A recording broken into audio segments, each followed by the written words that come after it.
سورۃ المنافقون مدنی سورت ہے. بسم اللہ الرحمن الرحیم. اذا جاءك المنافقون قالوا نشهد انك لرسول الله والله يعلم انك لرسوله والله يشهد ان المنافقین لکاذبون.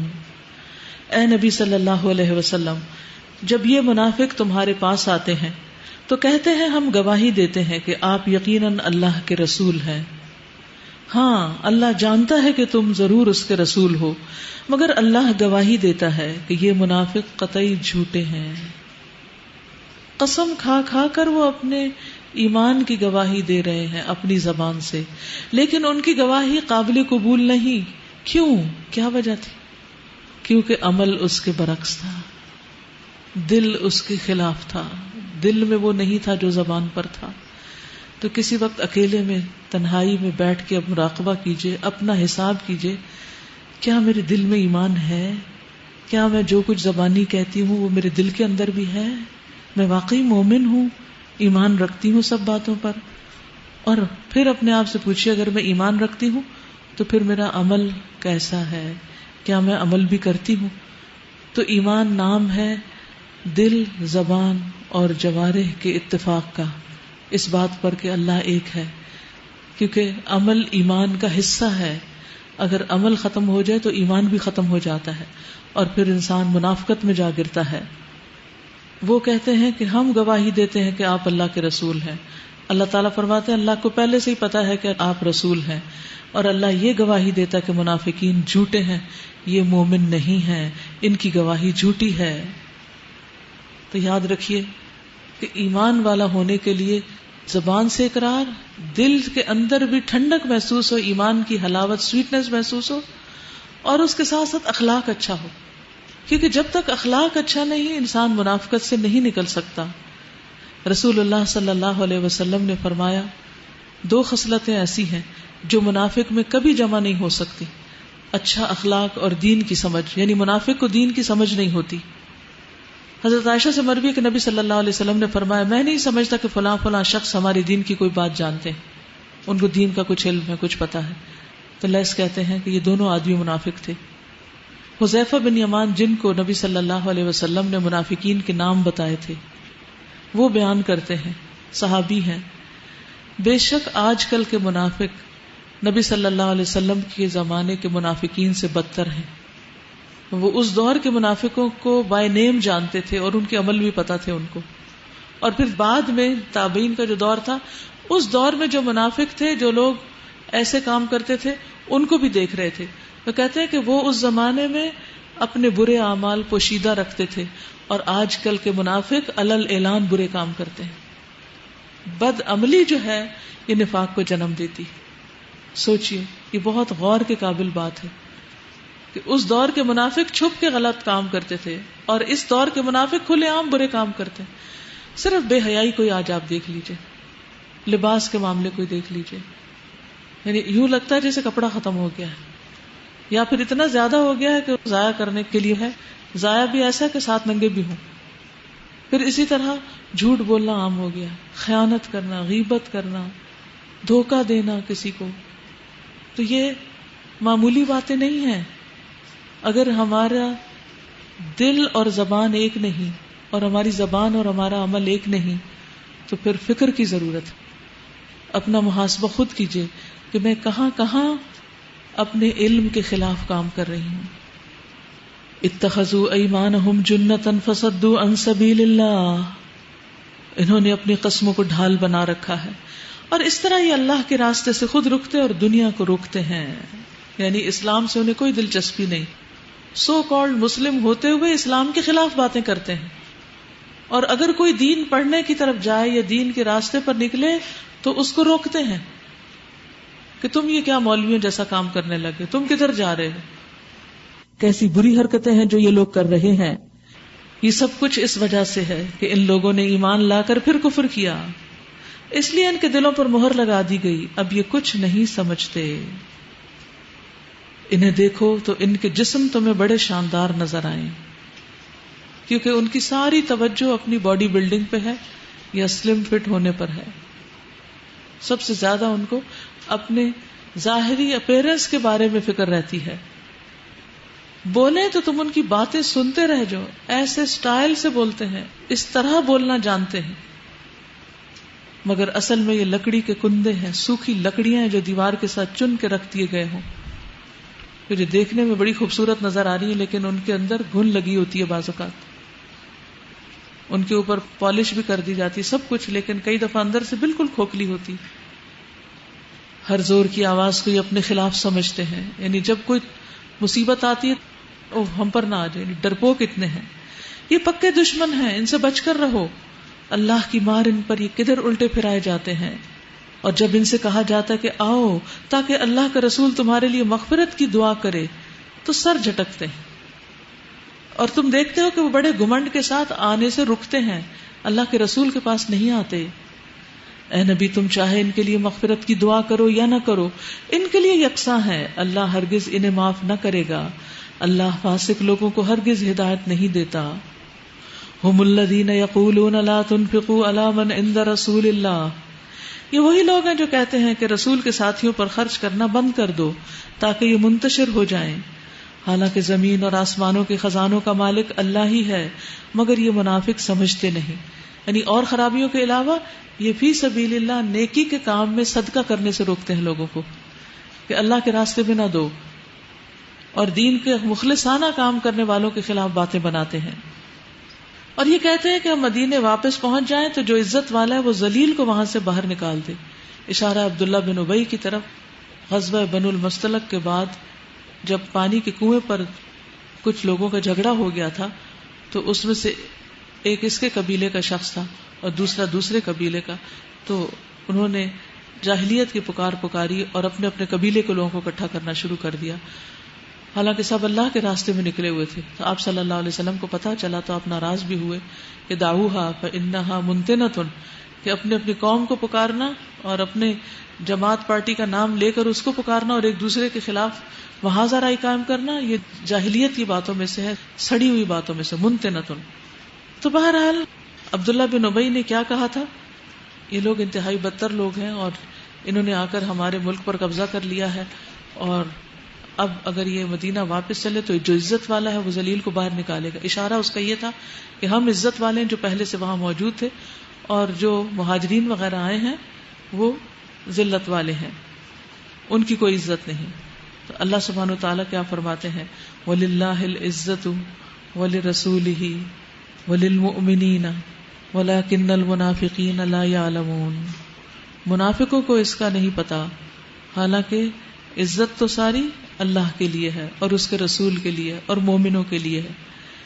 یا ایھا الذین آمنوا لا تلھکم اموالکم ولا اولادکم عن ذکر اللہ, اے لوگو جو ایمان لائے ہو, تمہارے مال اور تمہاری اولادیں تم کو اللہ کی یاد سے غافل نہ کر دیں, اور جو ایسا کریں وہی خسارے میں رہنے والے ہیں.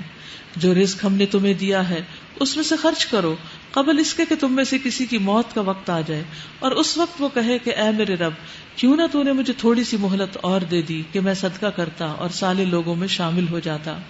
حالانکہ جب کسی کی مہلت عمل پوری ہونے کا وقت آ جاتا ہے تو اللہ اس کو ہرگز مزید مہلت نہیں دیتا, اور جو کچھ تم کرتے ہو اللہ اس سے باخبر ہے.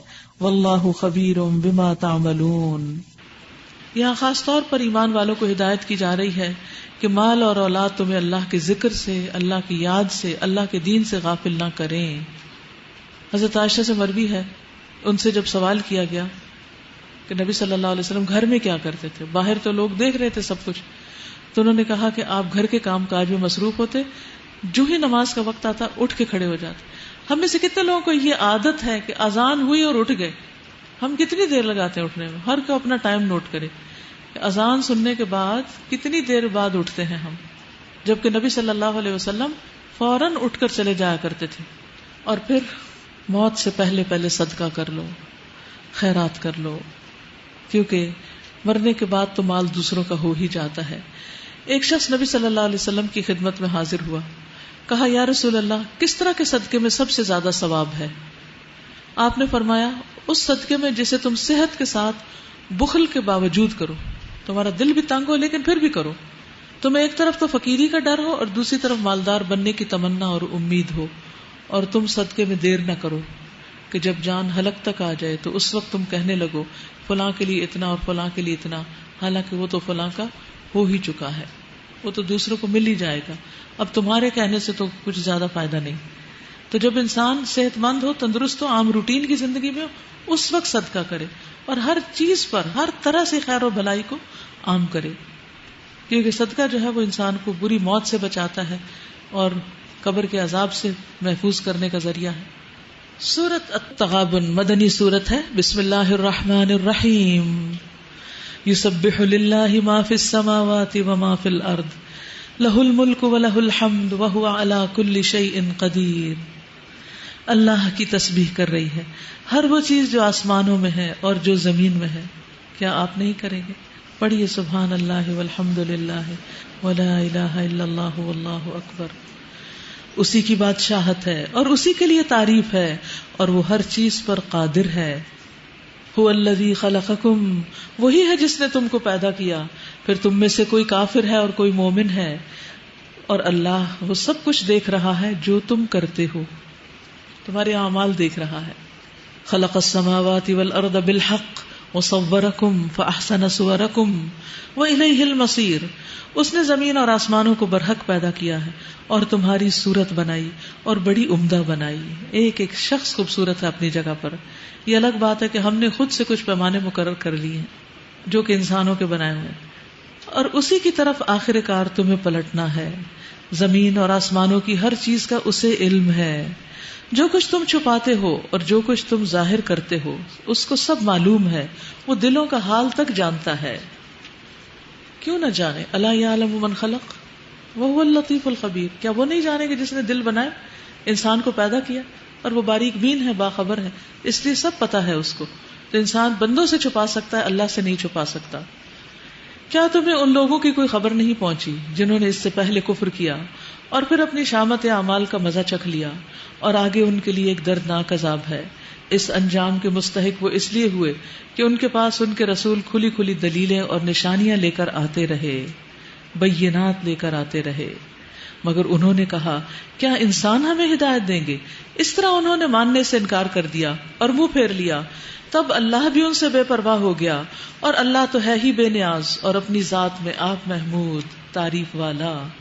منکرین نے بڑے دعوے سے کہا ہے کہ وہ مرنے کے بعد دوبارہ ہرگز نہ اٹھائے جائیں گے۔ ان سے کہو نہیں، میرے رب کی قسم تم ضرور اٹھائے جاؤ گے۔ کسی بھی دہریے کو جو یہ کہنا کہ نہیں اٹھائے جائیں گے، یہی کہیں جو اللہ تعالیٰ نے فرمایا کہ نہیں، میرے رب کی قسم تم ضرور اٹھائے جاؤ گے۔ پھر ضرور تمہیں بتایا جائے گا کہ تم نے دنیا میں کیا کچھ کیا ہے، یعنی ہر عمل کا ایک نتیجہ ہوتا ہے، اور تمہاری زندگی کا کوئی نتیجہ بھی نہ ہو، اور ایسا کرنا اللہ کے لیے بہت آسان ہے۔ بس ایمان لاؤ اللہ پر اور اس کے رسول پر اور اس روشنی پر جو ہم نے نازل کی ہے۔ اس روشنی پر جو ہم نے نازل کی ہے، وہ کون سی روشنی؟ سمجھتے ہیں آپ؟ جو کچھ تم کرتے ہو اللہ اس سے باخبر ہے۔ اس کا پتہ تمہیں اس روز چل جائے گا جب اجتماع کے دن وہ سب کو اکٹھا کرے گا، سب لوگوں کو۔ قیامت کے دن مراد ہے، یوم الجمع، قیامت کا ایک نام۔ بیک وقت سارے انسانوں کو زندہ کر کے اللہ تعالیٰ جمع کر لے گا، اولین و آخرین کو۔ ذالک یوم التغابن، وہ دن ہوگا ایک دوسرے کے مقابلے میں لوگوں کی ہار جیت کا۔ اس دن لوگ ایک دوسرے سے اپنے سارے فیصلے چکا لیں گے۔ دنیا میں جو بہت آگے جا رہے ہیں، ہو سکتا ہے وہ سب سے پیچھے ہو جائیں۔ جس نے آج غبن کیا ہے، جس نے آج نقصان کیا کسی کا، کل وہ اس دوسرے کو پورا کر کے دے گا۔ یعنی وہ دن ہے کہ جس میں ہر شخص اپنے کیے کا اصل بدلہ پا لے گا۔ جو اللہ پر ایمان لایا ہے اور جو نیک عمل کرتا رہا ہے، اللہ اس کے گناہ جھاڑ دے گا، معاف کر دے گا، اور اسے ایسی جنتوں میں داخل کرے گا جن کے نیچے نہریں بہتی ہوں گی۔ یہ لوگ ہمیشہ ہمیشہ ان میں رہیں گے۔ یہی بڑی کامیابی ہے۔ اور جنہوں نے کفر کیا اور ہماری آیات کو جھٹلایا ہے، وہ دوزخ کے باشندے ہوں گے جس میں وہ ہمیشہ رہیں گے، اور وہ بدترین ٹھکانہ ہے۔ کوئی مصیبت نہیں آتی مگر اللہ کے اذن سے ہی آتی ہے۔ بس جب کوئی تکلیف آئے یہی سوچ لیں کہ اللہ کا اذن ہے اور اس میں کوئی حکمت ہے، کوئی مصلحت ہے۔ جو شخص اللہ پر ایمان رکھتا ہو اللہ اس کے دل کو ہدایت بخشتا ہے۔ عبداللہ بن مسعود نے اس آیت کی تفسیر میں کہا ہے کہ یہ وہ شخص ہے کہ اگر اس پر کوئی مصیبت آ پڑے تو اس پر بھی راضی رہتا ہے اور سمجھتا ہے کہ یہ اللہ ہی کی طرف سے ہے. یعنی تکلیف اور نعمت دونوں اسی طرف سے آتے ہیں اور دونوں میں ہی کوئی مقصد ہے, کوئی بھلائی ہے. جو شخص اللہ پر ایمان رکھتا ہو اللہ اس کے دل کو ہدایت بخش دیتا ہے, تسلی دے دیتا ہے, اور اللہ کو ہر چیز کا علم ہے. اللہ کی اطاعت کرو اور رسول کی اطاعت کرو, لیکن اگر تم اطاعت سے منہ موڑتے ہو تو ہمارے رسول پر صاف صاف حق پہنچا دینے کے سوا کوئی ذمہ داری نہیں. اللہ وہ ہے جس کے سوا کوئی الہ نہیں, لہذا ایمان لانے والوں کو اللہ ہی پر بھروسہ رکھنا چاہیے. اے لوگو جو ایمان لائے ہو, تمہاری بیویوں اور تمہاری اولاد میں سے بعض تمہارے دشمن ہیں, ان سے ہوشیار رہو. میٹھے دشمن. اور اگر تم عفو درگزر سے کام لو اور معاف کر دو تو اللہ غفور الرحیم ہے. کیونکہ انسان سب سے زیادہ انہی کی باتوں میں آ جاتا ہے, انہی کے پسلانے میں آ جائے. ان کی محبت میں بعض اوقات انسان اللہ تعالیٰ کو ناراض کر بیٹھتا ہے, اور خاص طور پر اگر اولاد اور گھر والے دین پر نہ ہو تو آزمائش دگنی ہو جاتی ہے. ایک شخص نے اس آیت کے بارے میں آ کر ابن عباس سے پوچھا تو فرمایا یہ وہ لوگ ہیں جو مکہ میں اسلام لائے, نبی صلی اللہ علیہ وسلم کے پاس آنے کا ارادہ کیا تو ان کے بیوی بچوں نے ان کو روک لیا کہ نہیں ہجرت مت کرو. جب مدینہ پہنچے تو انہوں نے دیکھا کہ مدینہ والے تو دین کی سمجھ بوجھ میں بہت آگے گزر چکے ہیں اور ہم پیچھے رہ گئے ہیں. تو انہوں نے اپنے گھر والوں کو سزا دینے کا ارادہ کیا کہ ان کی وجہ سے ہم دین کی سمجھ بوجھ میں پیچھے رہے ہیں. تو اس پر یہ آیت اتری کہ بچ کے رہو اور معاف کر دو. وَإِن تَعْفُوا وَتَصْفَحُوا وَتَغْفِرُوا, جو ہونا تھا ہو چکا, اب ان کو معاف کر دو, تو اللہ بھی غفور الرحیم ہے. اور یہ حقیقت ہے کہ بعض اوقات انسان دین کے سمجھ بوجھ میں یا دین کی خدمت میں کیوں پیچھے رہ جاتا ہے. ہم سب اپنا اپنا جائزہ بھی لیں اور اس کانٹیکسٹ میں لیں کہ اس میں ہمارے گھر والوں کا کیا رول ہے, ان کی وجہ سے ہم کتنے پیچھے, اور اس میں سے کتنا عذر جینون ہے اور کتنا ہم نے خود بنا لیا. جیسے بعض اوقات ہم خود ہمت نہیں کرتے. مثلا میں دورہ قرآن شروع کرتے ہوئے ڈر رہی تھی کہ اس موسم میں شاید میں کوپ نہ کر پاؤں, میری انرجی لیول لو نہ ہو جائے روزے کے ساتھ, طویل روزہ بھی ہے اور قرآن تو پہاڑ پر بھی اتار دیا جائے تو وہ دب جائے, تو میں تو ایک کمزور سی خاتون ہوں تو میرا کیا ہوگا, وغیرہ وغیرہ بہت سی ایسی چیزیں دل میں آتی رہی. لیکن میں نے اپنے آپ کو ایسے تصور میں جیسے چھلانگ لگاتے ہیں نا کہ اس طرح چھلانگ لگائی کہ اگر اللہ کا حکم ہے تو کرنا ہی کرنا ہے. اگر ہم یہ دورہ قرآن نہ کرتے تو ہم کیا ویسے روزے میں بہت انرجیٹک رہتے, نہیں, اس میں بھی دنیا کے کام کرتے, بازاروں میں پھرتے یا کہیں اور گھومتے پھرتے تو بھی یہ کمزوری یا تھکاوٹ ہو ہی جاتی. تو قرآن سے تو مزید انرجی ملتی. جتنی دیر تک قرآن کا حصہ ہوتا ہے تو یوں لگتا ہے جیسے کہیں فضا میں پرواز کر رہے ہیں, یعنی ایمان کا لیول بھی بڑھ جاتا ہے اور بے مثال ایک خوشی ہوتی ہے دل کے اندر جتنی دیر قرآن کے ساتھ ایک تعلق ہوتا ہے. تو حقیقت یہ ہے کہ بعض اوقات گھر والوں کی طرف سے بھی رکاوٹ نہیں ہوتی جتنی ہمارے اپنے اندر. یعنی میں اپنے تجربے سے یہ بات کہتی ہوں کہ دین کے جن کاموں میں ہم پیچھے رہ جاتے ہیں اس میں دراصل ہمارا اپنا بھی قصور ہوتا ہے. اور جب انسان اللہ پہ بھروسہ کر لیتا ہے اللہ تعالیٰ ساری چیزوں کو اپنی جگہ پر درست کر دیتا ہے.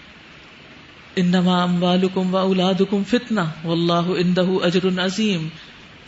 تمہارے مال اور تمہاری اولاد تو ایک آزمائش ہے اور اللہ ہی ہے جس کے پاس بڑا اجر ہے.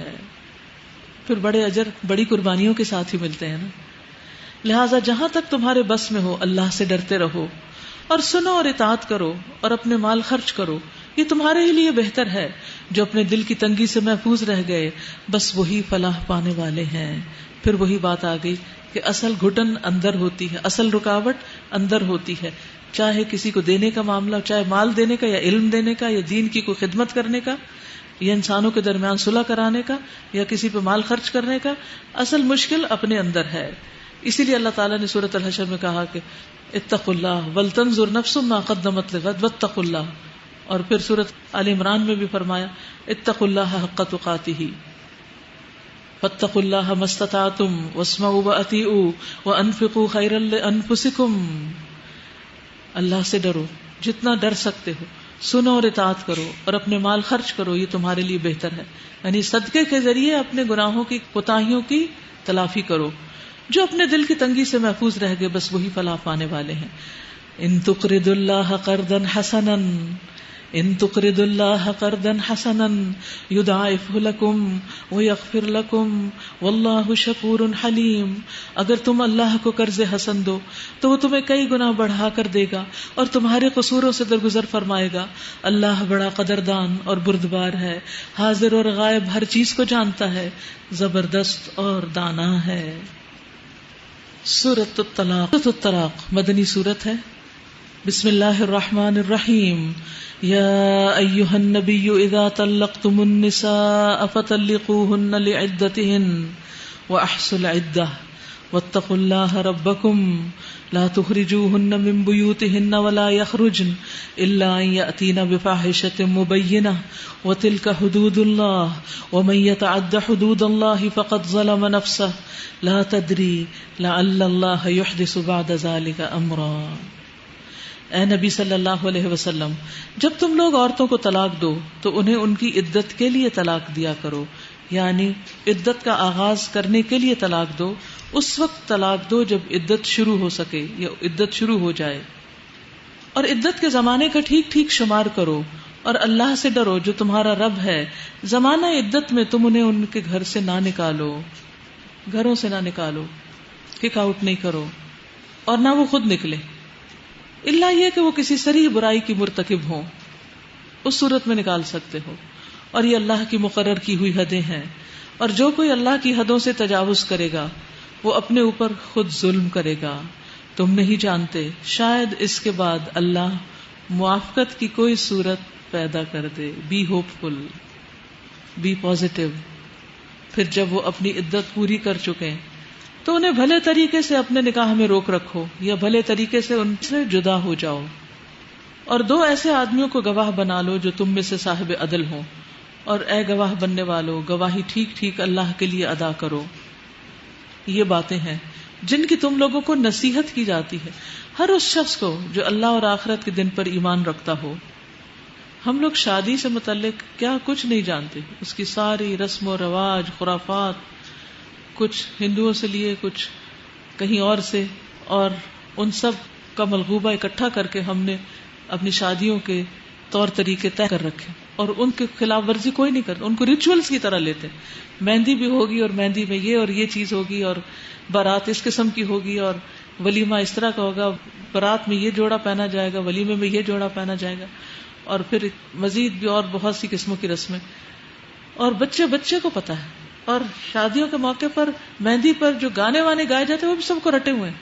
لیکن اگر ان میں سے کسی ایک سے پوچھیں کہ طلاق کا حکم پتا ہے کہ اس کے کیا حدود اور شرائط اور قیود ہیں، کیونکہ ہر چیز اپنے اپوزٹ سے پہچانی جاتی ہے نا. شادی اور طلاق ایک دوسرے کا جوڑا ہے، کہ ہو سکتا ہے کل کو نہ بنے اس شادی میں تو پھر کیا ہوگا اس کا نہیں پتا. بیٹھے بیٹھے غصے میں صاحب جتنی دفعہ مرضی طلاق دے دیں اور پھر جتنی دفعہ چاہیں رجوع کر لیں. یہ اللہ کی حدوں کے ساتھ اور اللہ کی آیات کے ساتھ کھیلنا ہے. تو اس لیے جہاں شادی اور اس سے متعلق خطبہ نکاح اور حقوق اور فرائض کی ادائیگی کے متعلق معلومات ہونی چاہیے، وہاں طلاق سے متعلق بھی اللہ کی جو تعلیم ہے، جو نصیحت ہے، وہ پتہ ہونی چاہیے.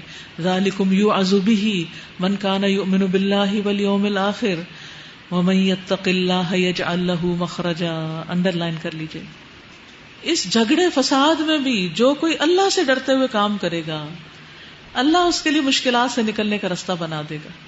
چاہے لڑکا ہو یا لڑکی، دونوں کو اللہ سے ڈرنا چاہیے، اور دونوں کے پیرنٹس کو بھی اللہ سے ڈرنا چاہیے. کیونکہ مسئلہ پتہ کیا ہوتا ہے، جب شادی کے بعد طلاق ہوتی ہے نا، تو دونوں بچے نہیں، 2 خاندان انوالو ہو جاتے ہیں اور ان کے تعلقات خراب ہو جاتے ہیں. اور پھر بعض اوقات لڑکی لڑکا آپس میں صلح بھی کرنا چاہتے ہیں تو خاندان نہیں کرنے دیتے. جو کوئی اللہ سے ڈرتے ہوئے کام کرے گا، اللہ اس کے لیے مشکلات سے نکلنے کا کوئی راستہ پیدا کر دے گا، اور ایسے راستے سے رزق دے گا جدھر سے اس کا گمان بھی نہ جاتا ہوگا، وہ سوچ بھی نہ سکتا ہوگا. اور جو اللہ پر بھروسہ کرے اس کے لیے وہ کافی ہے. اللہ اپنا کام پورا کر کے رہتا ہے. اللہ نے ہر چیز کے لیے ایک تقدیر مقرر کر رکھی، ہر چیز کا ایک وقت ہے. اور تمہاری عورتوں میں سے جو حیض سے مایوس ہو چکی ہوں، ان کے معاملے میں اگر تم لوگوں کو کوئی شک لاحق ہے تو تمہیں معلوم ہو کہ ان کی عدت 3 ماہ ہے، اور یہی حکم ان کا ہے جنہیں ابھی حیض نہیں آیا. اور حاملہ عورتوں کی عدت یہ ہے کہ ان کا وضع حمل ہو جائے. جو شخص اللہ سے ڈرے اس کے معاملے میں وہ سہولت پیدا کر دیتا ہے. یہ اللہ کا حکم ہے جو اس نے تمہاری طرف نازل کیا ہے. جو اللہ سے ڈرے گا اللہ اس کی برائیوں کو اس سے دور کر دے گا اور اس کو بڑا اجر عطا کرے گا. انڈر لائن وَمَن يَتَّقِ اللَّهَ يُكَفِّرْ عَنْهُ سَيِّئَاتِهِ. بعض اوقات انسان کسی بری عادت میں مبتلا ہوتا ہے, کسی گناہ میں پڑ جاتا ہے, بار بار وہ غلط کام کرتا ہے, لیکن ساتھ اللہ سے ڈرتا بھی ہے. تو اگر وہ ڈرتا رہے اور مزید ڈرتا رہے اور ڈرنے کی ڈوز بڑھا دے تو اللہ سبحانہ وتعالیٰ اس کی برائی اس سے دور کر دے گا اور اس کو اجر عظیم بھی عطا کرے گا. سبحان اللہ. یعنی گناہ چھوڑنے پر اجر عظیم. کتنا قدردان ہے یہ رب. ان کو زمانہ عدت میں اسی جگہ رکھو جہاں تم رہتے ہو, جیسی کچھ بھی جگہ تمہیں میسر ہو, اور انہیں تنگ کرنے کے لیے ان کو مت ستاؤ. ان کو ستاؤ نہیں کہ وہ سب کچھ خود ہی چھوڑ کے چلی جائیں, اپنا حق مہر بھی معاف کر دیں. اور اگر وہ حاملہ ہوں تو ان پر اس وقت تک خرچ کرتے رہو جب تک ان کا وضع حمل نہ ہو جائے. پھر اگر وہ تمہارے لیے بچے کو دودھ پلائیں تو ان کی اجرت انہیں دو جب تک 2 سال تک, اور بھلے طریقے سے اجرت کا معاملہ باہم گفت و شنید سے طے کر لو. لیکن اگر تم نے اجرت طے کرنے میں ایک دوسرے کو تنگ کیا تو بچے کو کوئی اور دودھ پلا لے گی. اگر آپس میں نہیں معاملہ طے کیا تو 3rd پرسن دودھ پلائے گا. خوشحال آدمی اپنی خوشحالی کے مطابق نفقہ دے, اور جس کو رزق کم دیا گیا ہو وہ اسی مال میں سے خرچ کرے جو اللہ نے اسے دیا ہے. اللہ نے جس کو جتنا کچھ دیا ہے اس سے زیادہ کا وہ اسے مکلف نہیں کرتا. بعید نہیں کہ اللہ تنگ دستی کے بعد فراخ دستی بھی عطا فرمائے. کتنی ہی بستیاں ہیں جنہوں نے اپنے رب اور اس کے رسولوں کے حکم سے سرتابی کی تو ہم نے ان سے سخت محاسبہ کیا اور ان کو بری طرح سزا دی. انہوں نے اپنے کیے کا مزہ چکھ لیا اور ان کا انجام کار گھاٹا ہی گھاٹا ہے. اللہ نے آخرت میں ان کے لیے سخت عذاب مہیا کر رکھا ہے. بس اللہ سے ڈرو اے صاحب عقل لوگو جو ایمان لائے ہو. اللہ نے تمہاری طرف ایک نصیحت نازل کر دی ہے, ایک ایسا رسول جو تم کو اللہ کی صاف صاف ہدایت دینے والی آیات سناتا ہے تاکہ ایمان لانے والوں اور نیک عمل کرنے والوں کو تاریکیوں سے نکال کر روشنی میں لے آئے. جو کوئی اللہ پر ایمان لائے اور نیک عمل کرے اللہ اسے ایسی جنتوں میں داخل کرے گا جن کے نیچے نہریں بہتی ہوں گی. یہ لوگ ہمیشہ ہمیشہ ان میں رہیں گے. اللہ نے ایسے شخص کے لیے بہترین رزق رکھا ہے. اللہ وہ ہے جس نے 7 آسمان بنائے اور زمین کی قسم بھی انہی کی مانند ہے. یعنی زمینیں بھی 7 ہیں, ان کے درمیان حکم نازل ہوتا رہتا ہے. یہ بات تمہیں اس لیے بتائی جا رہی ہے تاکہ تم جان لو کہ اللہ ہر چیز پر قدرت رکھتا ہے, اور یہ کہ اللہ کا علم ہر چیز پر محیط ہے. یہ الگ بات ہے کہ ہمیں نہ پتا ہو کہ وہ زمینیں کہاں ہیں اور اس کے اندر کیسے لوگ رہتے ہیں اور وہ کیا کیا کھاتے ہیں اور پیتے ہیں اور کیا ان کا انجام ہوگا, لیکن سب کچھ اللہ کے علم میں ہے. تو اصل میں اللہ کے علم کی عظمت جانو اور اس پر ایمان لاؤ. سورۃ التحریم مدنی سورت ہے. بسم اللہ الرحمن الرحیم. یا ایھا النبی لم تحرم ما احل اللہ لک تبتغی مرضات ازواجک واللہ غفور الرحیم. اے نبی تم کیوں اس چیز کو حرام کرتے ہو جو اللہ نے تمہارے لیے حلال کی ہے؟ کیا تم اپنی بیویوں کی خوشیاں چاہتے ہو؟ اشارہ ہے اس شہد کی طرف جس کو نہ پینے کی قسم آپ نے کھا لی تھی جب کچھ ازواج نے ایک بات بنائی تھی کہ اس میں سے ایک اسمیل آتی ہے یعنی آپ کے پینے کے بعد, تو آپ نے اپنی بیویوں کی خوشنودی کے لیے اس کو پینا چھوڑ دیا تھا. حالانکہ آپ شرعی طور پر اس کو حرام نہیں قرار دے رہے تھے, لیکن چونکہ آپ ایک رول ماڈل تھے, کسی بھی چیز کا ناپسند کرنا لوگوں کے لیے اس کو ناپسندیدہ قرار دے دیتا. اب جیسے آپ کو کدو پسند تھے تو بہت سے لوگوں سے میں نے کہتے ہوئے سنا کہ جب سے مجھے یہ پتا چلا کہ نبی صلی اللہ علیہ وسلم کو کدو پسند ہے تو میں نے بھی کھانے شروع کر دی. تو یہ ایک حقیقت ہے کہ آپ صلی اللہ علیہ وسلم جس چیز کو پسند کرتے ہیں وہی ہماری پسند بھی ہے, کیونکہ ہمیں آپ سے محبت ہے. تو یہاں پر آپ نے جب ایک چیز اپنے لیے ناپسند کی اور اندیشہ یہ ہوا کہیں امت اس کو اپنے لیے حرام نہ قرار دے, تو اللہ تعالیٰ نے آیت اتاری اور ویسے بھی بتا دیا کہ حلال اور حرام کا اختیار اللہ ہی کے پاس ہے. نبی صلی اللہ علیہ وسلم اپنے پاس سے کسی چیز کو حرام نہیں قرار دیتے. واللہ غفور الرحیم, اور اللہ غفور الرحیم ہے. اللہ نے تم لوگوں کے لیے اپنی قسمت کی پابندی سے نکلنے کا طریقہ مقرر کر دیا, کیونکہ آپ نے قسم کھا لی تھی کہ میں آئندہ شہد نہیں پیوں گا. اللہ تمہارا مولا ہے اور وہی علیم و حکیم ہے, اس لیے اس نے طریقہ بتا دیا کہ قسم توڑ کر کفارہ دے دو. کیا ہے کفارہ؟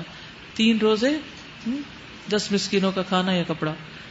اور یہ معاملہ بھی قابل توجہ ہے کہ نبی صلی اللہ علیہ وسلم نے ایک بات اپنی ایک بیوی سے راز میں کہی تھی. چونکہ یہ راز تھا اس لیے نہیں بتاؤں گی.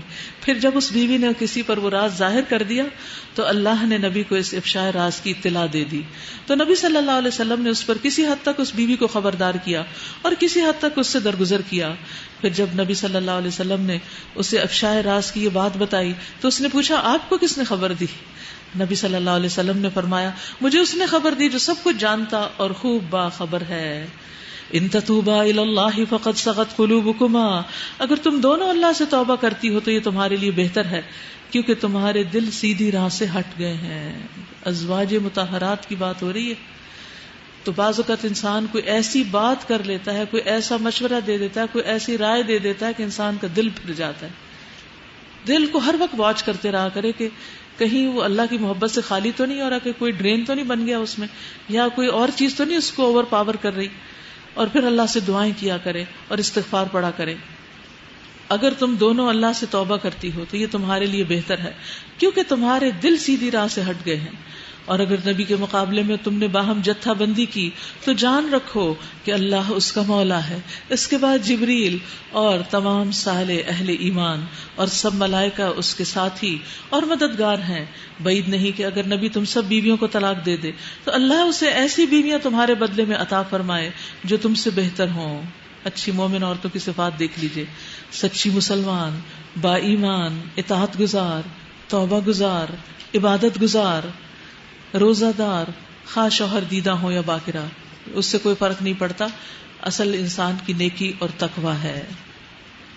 یا ایھا الذین آمنوا قوا انفسکم واہلیکم نارا، اے لوگو جو ایمان لائے ہو اپنے آپ کو اور اپنے گھر والوں کو آگ سے بچاؤ، اس آگ سے جس کا ایندھن انسان اور پتھر ہوں گے. گندھک کے پتھر اللہ نے اس دن تیار کیے، یہ پتھر جس دن زمین آسمان کو پیدا کیا تھا، جب سے یہ پتھر ہیں، اور وہ جلائے جائیں گے انسانوں کو جلانے کے لیے. جس پر نہایت تند خو اور سخت گیر فرشتے مقرر ہوں گے جو کبھی اللہ کے حکم کی نافرمانی نہیں کرتے اور جو حکم بھی انہیں دیا جاتا ہے اسے بجا لاتے ہیں. اس وقت کہا جائے گا اے کافرو آج معذرتیں پیش نہ کرو، تمہیں تو ویسا ہی بدلہ دیا جا رہا ہے جیسے تم عمل کرتے تھے. تو یہ کون لوگ ہوں گے جو ایمان والوں میں سے آگ کا ایندھن ہوں گے؟ یہ کفار کی بات نہیں ہو رہی، یہ ایمان والوں کی ہو رہی ہے جو ایمان کا دعویٰ کرتے ہیں. حدیث میں آتا ہے رسول اللہ صلی اللہ علیہ وسلم نے فرمایا دین غالب ہو جائے گا یہاں تک کہ سمندروں کے پار پھیل جائے گا، دور دور تک چرچا ہو جائے گا، یہاں تک کہ گھوڑوں کو اللہ کی راہ میں مصروف کر دیا جائے گا. پھر کچھ لوگ ایسے آئیں گے جو قرآن پڑھیں گے، جب وہ پڑھ لیں گے تو کہیں گے قد قرأنا القرآن فمن اقرأ منا، ہم نے قرآن پڑھ لیا ہے، کون ہے جو ہم سے زیادہ پڑھنا جانتا ہو. یعنی انہیں اپنے پڑھنے پر بڑا فخر ہوگا. من عالم منا، کون ہے ہم سے زیادہ جاننے والا. پھر نبی صلی اللہ علیہ وسلم نے اپنے صحابہ کی طرف توجہ کی اور فرمایا کیا تم ان لوگوں میں کوئی خیر دیکھتے ہو جو اس طرح کی ڈینگے مارے اور اس طرح کے اپنے علم کا تکبر کریں؟ انہوں نے کہا نہیں. آپ نے فرمایا پس وہ تم میں سے ہوں گے، وہ اس امت سے ہوں گے اور وہ آگ کا ایندھن ہوں گے. تو ہم سب قرآن پڑھنے اور پڑھانے والوں کو اس بات سے بہت ڈرنا چاہیے کہ قرآن پڑھ کر سیلف پائٹی اور تقوی کا کوئی ایسا اپنے اندر زوم آ جائے کہ ہم دوسروں کو جانتے ہیں اور ہر وقت ہر ایک پہ انگلی اٹھا لیں، یہ بھی فلاں آیت کی روح سے غلط ہے اور وہ فلاں آیت کی روح سے غلط ہے. ٹھیک ہے، جو غلط ہیں پہلے ان کی غلطی بتائی تو جائے. صرف تنقید کرنا اور ججمنٹل ہونا پسندیدہ نہیں، اور کبھی اس بات پر فخر نہ کریں کہ میں بہت جانتی ہوں یا میں سب سے زیادہ جانتی ہوں. یہ انتہائی نقصان دہ چیز ہے. یا ایھا الذین کفروا لا تعتذروا اليوم انما تجزون ما کنتم تعملون، کہا جائے گا کہ اے کافرو آج معذرتیں پیش نہ کرو، تمہیں ویسا ہی بدلہ دیا جا رہا ہے جیسے تم عمل کر رہے تھے. یا ایھا الذین آمنوا توبوا الی اللہ توبۃ نصوحا، اے لوگو جو ایمان لائے ہو اللہ سے توبہ کرو، خالص توبہ. بعید نہیں کہ اللہ تمہاری برائیاں تم سے دور کر دے اور تمہیں ایسی جنتوں میں داخل فرما دے جن کے نیچے نہریں بہ رہی ہوں گی. یہ وہ دن ہوگا جب اللہ اپنے نبی کو اور ان لوگوں کو جو اس کے ساتھ ایمان لائے ہیں رسوا نہ کرے گا.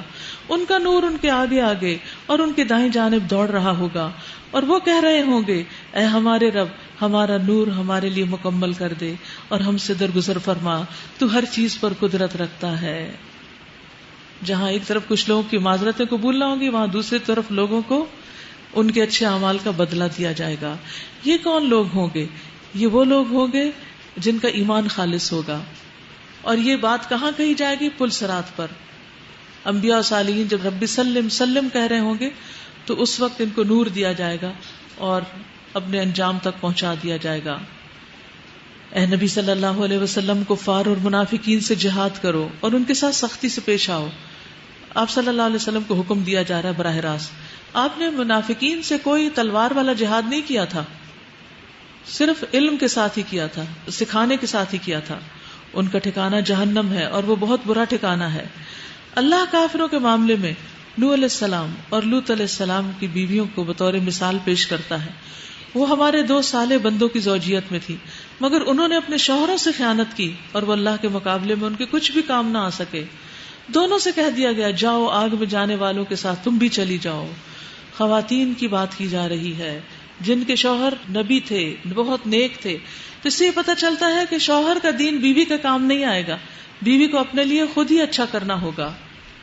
اور اہل ایمان کے معاملے میں اللہ فرعون کی بیوی کی مثال پیش کرتا ہے جبکہ اس نے دعا کی رب ابن لی عندک بیتا فی الجنہ، اے میرے رب میرے لیے اپنے ہاں جنت میں ایک گھر بنا دے. ونجنی من فرعون وعملہ ونجنی من القوم الظالمین، اور مجھے فرعون اور اس کے عمل سے بچا لے اور ظالم قوم سے مجھ کو نجات دے. اور عمران کی بیٹی مریم کی مثال دیتا ہے جس نے اپنی شرمگاہ کی حفاظت کی تھی، پھر ہم نے اس کے اندر اپنی طرف سے روح پھونک دی اور اس نے اپنے رب کے ارشادات اور اس کی کتابوں کی تصدیق کی اور وہ اطاعت گزار لوگوں میں سے تھی. حضرت آسیہ علیہ السلام بے پناہ صبر کرنے والی خاتون تھی. ابو ہریرہ کہتے ہیں کہ فرعون نے اپنی بیوی کے دونوں ہاتھوں اور دونوں پاؤں میں 4 کیلیں ٹھونکی تھی. تو فرعونی ان کے پاس ہی ہوتے تھے، تڑپتا دیکھتے تھے لیکن رحم نہیں کرتے تھے. تو جب وہ ہٹتے تو فرشتے سایہ کر لیتے ان پر. تو اس وقت اس نیک بیوی نے کہا رب ابن لی عندک بیتا فی الجنہ. تو اللہ تعالیٰ نے جنت میں ان کے گھر سے پردہ ہٹا کر انہیں وہ گھر دکھا دیا، انہیں بتا دیا کہ ان کے صبر کا بدلہ کیا ہے. اور یہاں مریم بنت عمران کو دنیا کی بہترین عورت قرار دیا گیا ہے. کیا خوبی تھی اس میں؟ 2 خوبیوں کا ذکر ہو رہا ہے یہاں. ایک اپنی شرمگاہ کی حفاظت، کوئی زنا نہیں کیا، کوئی حرام کام نہیں کیا، عزت و عصمت کی حفاظت. اور کسی بھی لڑکی کے لیے یہ بہت ہی قیمتی چیز ہے. اور دوسرے پڑھی لکھی تھی، صدقت بکلمات ربہا وکتبہ، اپنے رب کے کلمات اور کتابوں کی تصدیق کی. تو تصدیق کب کرتے ہیں؟ کنفرم کسی چیز کو کب کرتے ہیں؟ جب اس کے بارے میں جان لیتے ہیں، نو ہاؤ ہوتی ہے. وَكَانَتْ مِنَ الْقَانِتِينَ، اور وہ بہت فرما بردار تھی، ہمیشہ اللہ کی اطاعت گزار رہتی. اللہ تعالی ہمیں بھی ایسے نیک لوگوں میں شامل کر دے جو اللہ تعالیٰ کے اطاعت گزار اور فرما بردار ہیں. وآخر دعوانا ان الحمد للہ رب العالمین. سبحانک اللہم وبحمدک، اشہد ان لا الہ الا انت، استغفرک واتوب الیک. السلام علیکم ورحمۃ اللہ وبرکاتہ.